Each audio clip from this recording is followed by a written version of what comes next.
First, Dr. Oz talked about near-death experiences. His guest was Judy Bachrach, journalist and author of Glimpsing Heaven, who interviewed 100 people who died and came back to life with new memories. She calls them death travelers. She says they all went on adventures and have remarkably similar stories.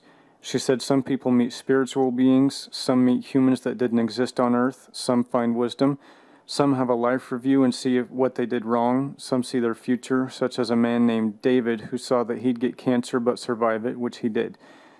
She said almost all of them found peace and happiness wherever they went. Another man said he was in outer space and saw that all the stars and planets are connected as if by a thread, and he noticed he was connected to them too and realized it all works so simply. He called it love energy. Oz said these experiences may happen because it takes a while for the brain to completely recover after the person is brought back to life.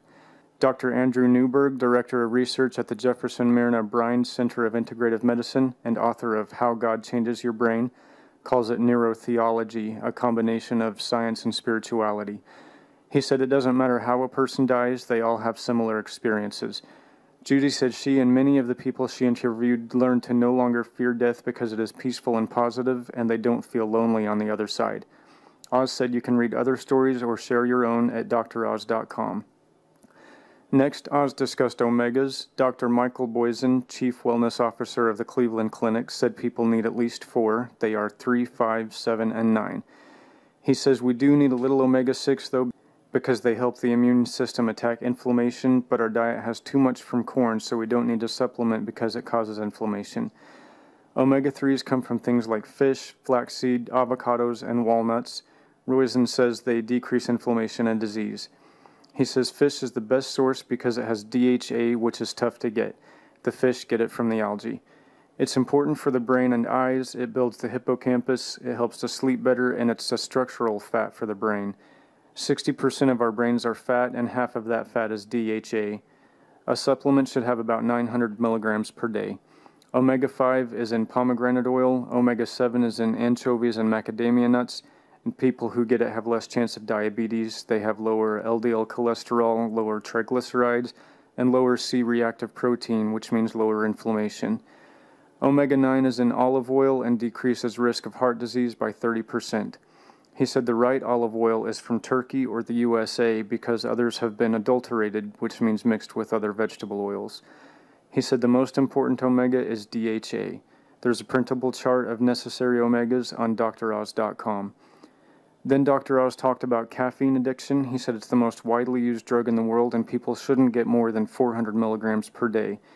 He said 20% of sleep should be deep restorative sleep, and he spoke to a viewer who got 1,140 milligrams of caffeine per day and only had 9% restorative sleep. He said a lot of people with caffeine addiction have reflux. The acid comes up from the stomach into the esophagus and burns it. It can become cancerous but is reversible. Addiction specialist Mike Dow, author of Diet Rehab, suggested a 28-day detox.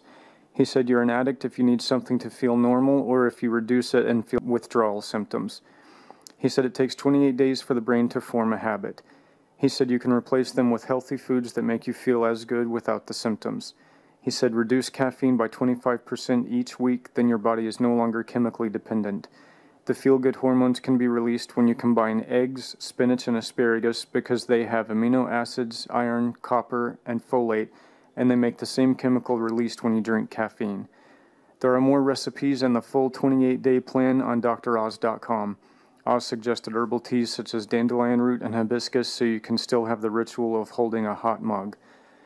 Then Oz gave a list of his top 5 fall superfoods from his magazine The Good Life.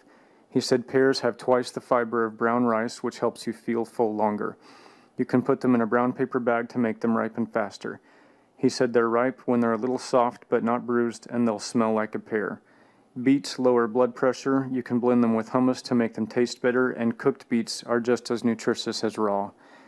Winter squash has vitamins A and C. They're great for hair, skin, and eyes. Shiny means not ripe, dull means ripe. You can bake it or make soup with it. A serving of broccoli has 100% of daily recommended vitamin C if eaten raw. It should be stiff, not bendable. Cranberries help with stomach ulcers and urinary tract infections, and you can chop them or use them whole in salads.